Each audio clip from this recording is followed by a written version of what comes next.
Ok, bueno, ahora yo les voy a hablar sobre los métodos de impresión. Hay diferentes tecnologías que tienen diferentes niveles de calidad con imagen, velocidad, costo y ruido. Además, algunas tecnologías son inapropiadas para cierto tipo de medio físico. En este caso tenemos el tóner. Las impresoras de láser o térmicas utilizan este método para agregar tóner al medio. Trabajan utilizando el principio de serigrafía, que está funcionando en la mayoría de fotocopiadoras. Adhieren tóner a un tambor de impresión sensible a la luz y utilizando electricidad estática para transferir el tóner al medio de impresión, al cual se une gracias al calor y a la presión. Tenemos también la inyección tinta, que se rocía hacia el medio cantidades pequeñas, usualmente unos picolitros. También tenemos la tinta sólida, que también se llaman de cambio de fase. Son un tipo de impresora de transferencia termal, pero utilizan barras sólidas de tinta en colores. La tinta se derrite y alimenta una cabeza de impresión operada por un cristal piezoeléctrico, como un cuarzo. La cabeza distribuye la tinta en un tambor engrasado y el papel entonces pasa sobre el tambor en el tiempo que la imagen se transfiere al papel. Siguiente, por favor. En la evolución en el tiempo tenemos a la matriz de puntos. Esta fue introducida por primera vez en 1957 por Centronics, imprimida por impacto. O sea, se oprime una cinta contra el papel, similarmente a la máquina de escribir. También tenemos el chorro de tinta, que imprime utilizando cartuchos de tinta como cian, magenta, amarillo y negro. Pueden tener una calidad semejante a las impresiones de láser en color. También tenemos el plotter, que se utiliza en diversos campos como la ciencia, ingeniería, diseño o arquitectura. La primera impresora de alta velocidad fue desarrollada por Remington Rand para su uso en ordenador UNIVAC. También tenemos la Margarita, que únicamente podía escribir letras y números, pero la calidad de una máquina de escribir. En general no eran capaces de producir gráficos, pero con una configuración adecuada se podría generar una imagen punto por punto.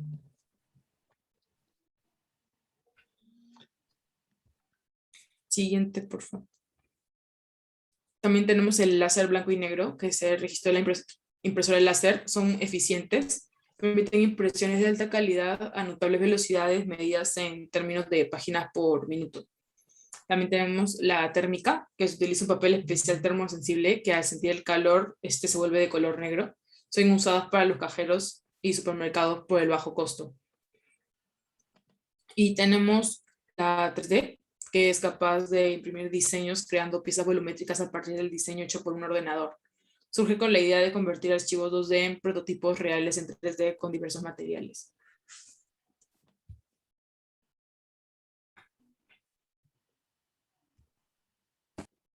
Bueno, a continuación tenemos los periféricos mixtos. Los periféricos mixtos, también llamados de entrada y salida, son los que utiliza la computadora para mandar y recibir información.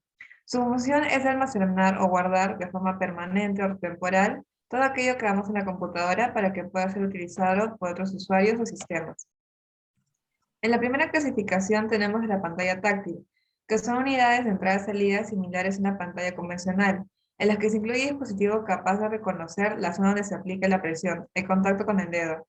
En general se utiliza para representar información, a realizar operaciones, a un grupo de opciones localizadas a lo largo de la pantalla.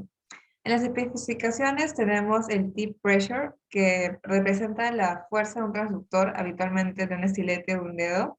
El barrel pressure, que es una fuerza que ejerce el usuario en el sensor del transductor, como un botón sensible. In range, que indica que el transductor se encuentra en el área donde la digitalización es posible. Touch, que indica si el dedo está tocando la pantalla. Untouch indica si el dedo ha perdido contacto con la pantalla. Tap indica que se ha realizado un toque con el dedo en la pantalla. Siguiente, por favor. En la evolución en el tiempo tenemos en 1989 el GridPad, que usaba como una versión de MS-DOS, un sistema operativo de texto usando el mundo de los ordenadores. Se puede utilizar con lápiz para escribir y tocar la pantalla. En 1992 tenemos Apple Newton, que se crea el concepto de PDA con una pantalla sensible al tacto. En teoría conserva conocimiento de escritura manuscrita, aunque no siempre se consiguió muchas reservas. Siguiente, por favor.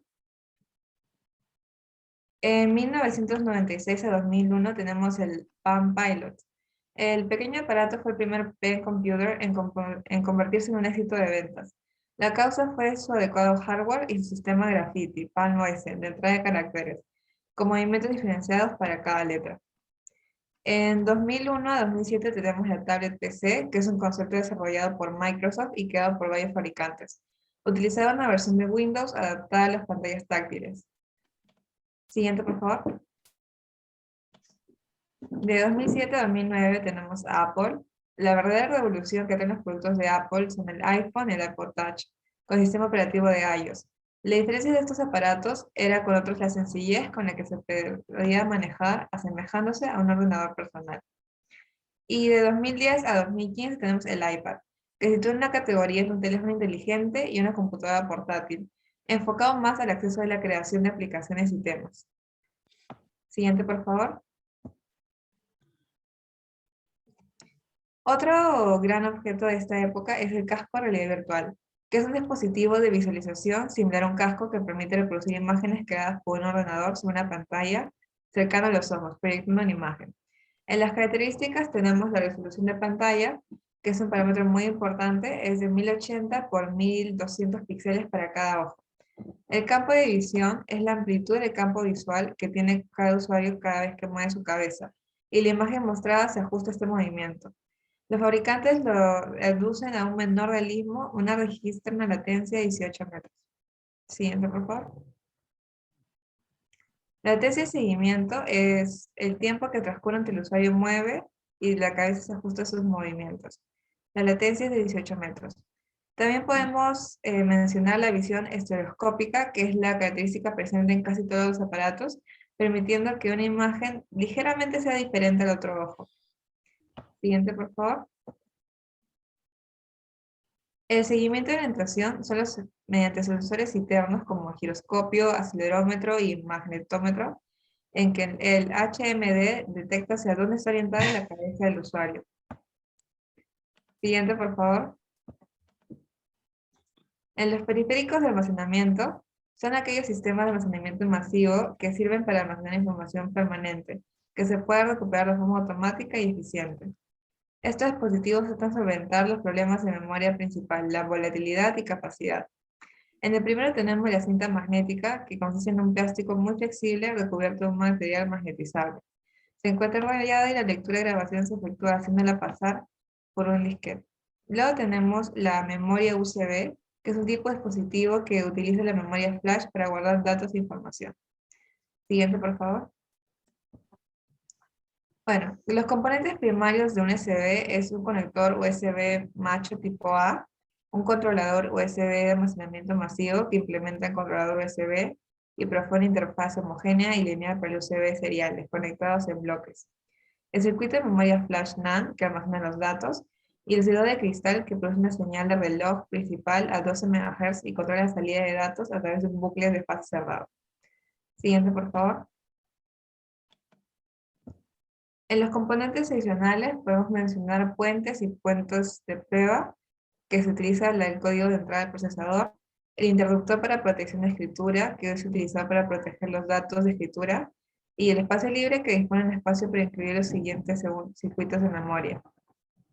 Siguiente, por favor. Así como la tapa de conector USB, que reduce el riesgo de daños y mejora la apariencia del dispositivo. Siguiente, por favor. Como habíamos mencionado en la evolución en el tiempo, fue en 1951 que la cinta magnética fue el medio de soporte de almacenamiento de datos que grababa pistas sobre una banda plástica con material magnetizado. Luego, en 1960, tenemos las tarjetas perforadas, que son láminas hechas de cartulina que contienen información en las perforaciones según un código binario. Estos fueron los primeros para utilizar datos en las computadoras. Siguiente, por favor. En 1970 tenemos el disquete, que es el soporte de almacenamiento de datos magnético, formado por una lámina circular, el disco de un material magnetizable y flexible, encerrado en una cubierta de plástico cuadrado rectangular. En 1979 tenemos el disco compacto, el CD, que es una forma de disco, donde se puede grabar varias versiones, sin embargo la información agregada no puede ser borrada ni sobreescrita. Siguiente, por favor. En 1990, Secure Digital es un formato de tarjeta de memoria para dispositivos portátiles tales como cámaras digitales, teléfonos móviles, computadoras. Inicialmente consistió con otros formatos, pero al final destacó como uno de los más comunes. Y en 1998 tenemos el USB, el Bus Universal en serie, más conocido por su sigla, es un bus estándar industrial que define los cables, conectores y protocolos más usados en un bus para comunicar, conectar y proveer de alimentación eléctrica entre computadoras, periféricos y dispositivos electrónicos. Gracias. Les paso al siguiente capítulo. El capítulo 4 es sobre diseños de computadoras con microprocesadores 8085 y 8086. El primer diseño es el TRS-80 modelo 100. Este fue un temprano computador portátil introducido en 1983. Era uno de los primeros computadores estilo notebook, ofreciendo un teclado y una pantalla. En sus especificaciones, contaba con un procesador Intel 8085 de 8 bits, con una frecuencia de 2.4 MHz. Con memoria tenía 32 kilobytes de ROM, memoria de solo lectura. Y había versiones con 8, 16, 24 o 32 kilobytes de RAM estática. Las máquinas que contaban con menos de 32 kilobytes podían ser expandidas en incrementos de 8 kilobytes en módulos enchufables. Y su pantalla era una LCD de 8 líneas con 40 caracteres, con gráficos de 240 por 64 píxeles direccionales.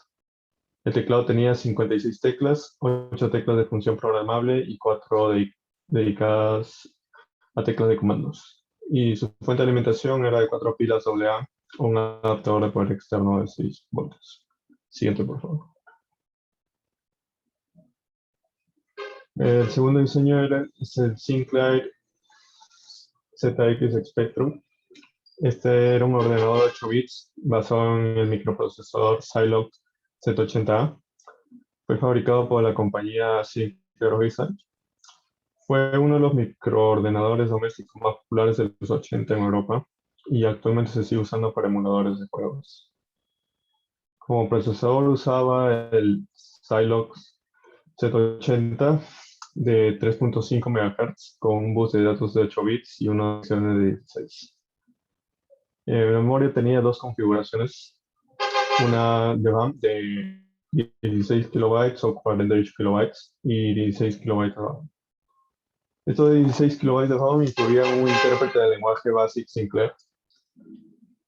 Y bueno, su teclado era uno de caucho integrado en el ordenador, el modelo de 16 kilobytes y en la primera versión de 48 kilobytes. Siguiente.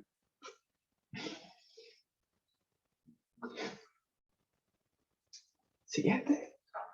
Ah, no, sí, está bien. No, perdón. Ya. El tercer diseño es el NEC PC 9801. Es una línea japonesa de microcomputadores de 16 bits y 32 bits fabricadas por NEC entre 1982 y 2000. La plataforma estableció el dominio de NEC en el mercado japonés de los ordenadores personales y en 1999 ya había vendido más de 18 millones de unidades. Contaba con un procesador 8086 con una velocidad de 5 MHz. Su memoria podía ser de 128 kilobytes a 640 kilobytes de RAM interno. Los primeros modelos solo tenían un sonido BIP y posteriormente se le dotaría el chip de sonidos Yamaha YM22608. Tenía dos controladores de pantalla Mi P7220. Esta pantalla tenía 8 colores, pero en modelos posteriores llegaron a usar 16 colores y tenía una resolución máxima de 640 por 400 píxeles. Como sistema operativo contaba con su propio directo BASIC llamado el N88 Base. Siguiente.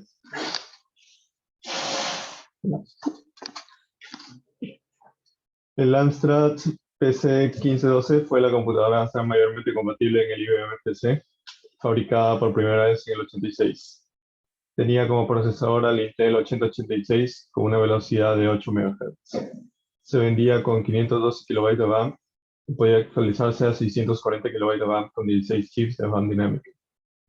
La salida de video era compatible con el estándar CGA con una extensión que permite usar los 16 colores en el modo gráfico de 640 por 200 píxeles. Tenía monitores en color o monócromo.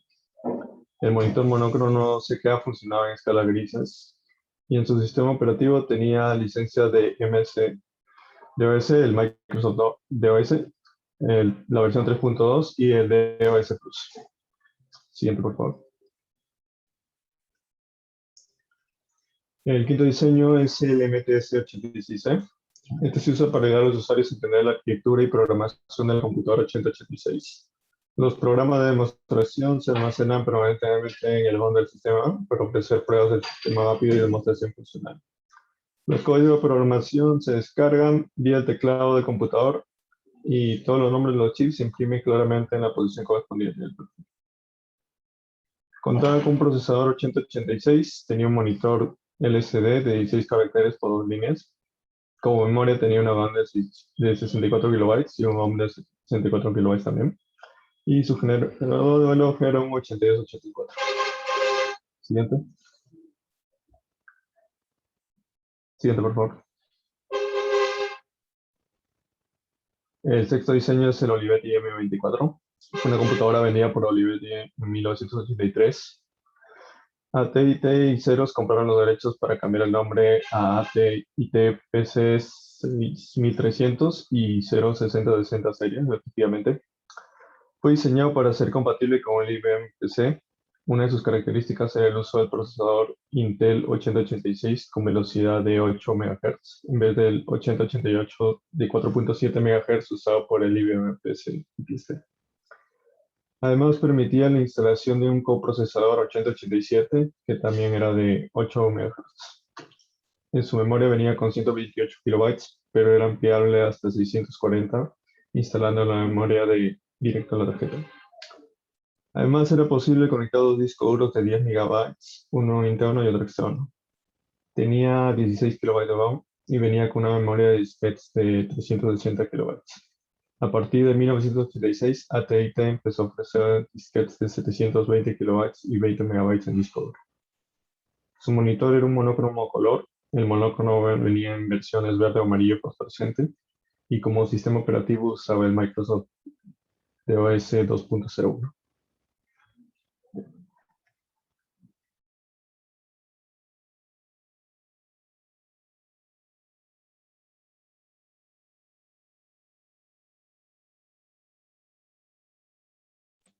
Bueno, ahí se puede identificar la familia de microprocesadores Pentium. Siguiente. Estas son algunas imágenes que nos pueden proyectar. Siguiente.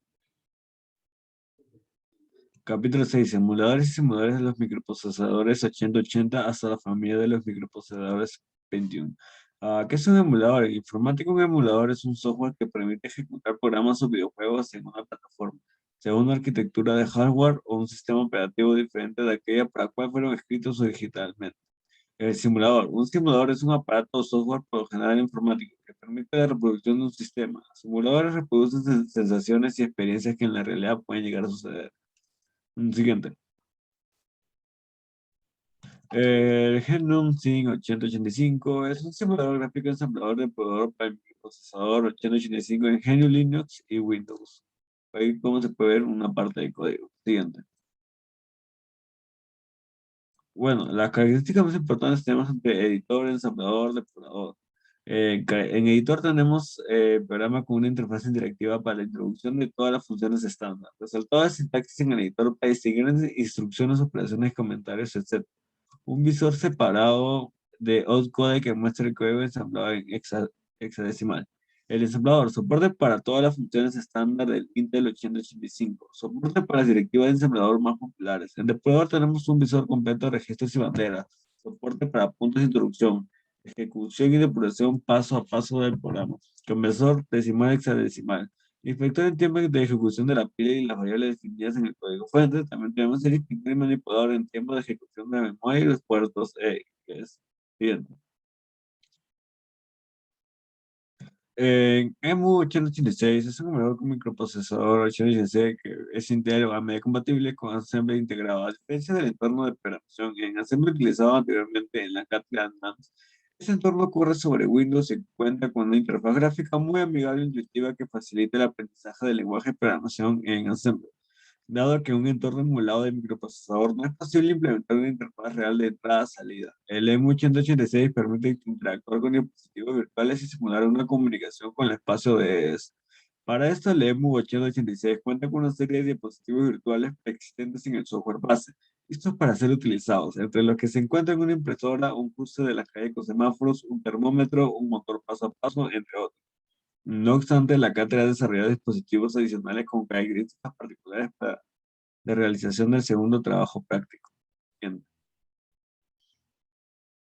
En características tenemos un entorno educativo basado en Windows, en forma nativa de dispositivos virtuales, en instrucción de 886, directivas propias adicionales, emula introducciones por HW y SW, emula el espacio de ES, instrucciones in y out, permite emular interrupciones, herramientas adicionales para el debug. Siguiente. Ahí se puede ver una parte de código también. Siguiente. Hemos llegado a que las conclusiones de que a través del tiempo los procesadores han evolucionado a tal punto de tener más características y tecnologías mejores, a lo cual se deducirá que para un futuro estos serán mejores a lo que tenemos ahora actualmente. Se puede ver que en la simulación se utiliza un software antiguo, lo cual ahora el lenguaje ensamblador es más básico. Tenemos software más actuales como WinAMP, ACCoder, RAMAMP, Assemble, IDE, etc. El microprocesador es el encargado de realizar todos los cálculos indicados en el software que se está ejecutando. Este dispositivo determina la potencia de cómputo del equipo y se considera como la pieza individual más importante dentro de una computadora personal. En el apartado de periféricos, hemos visto que con el cambio de la tecnología de los zapatos de entrada y salida con el hardware también deben mejorar un gran ejemplo. Esos serían los modos ópticos y los monitores con una distinto tipo de pantalla IPS para no dañar la vista, como mejores tamaños, ahorro de energía y tasa de refresco. Siguiente. Ahí tenemos la bibliografía donde hemos sacado toda la información y toda la investigación, prácticamente ahí salió todo. Muchas gracias por su atención.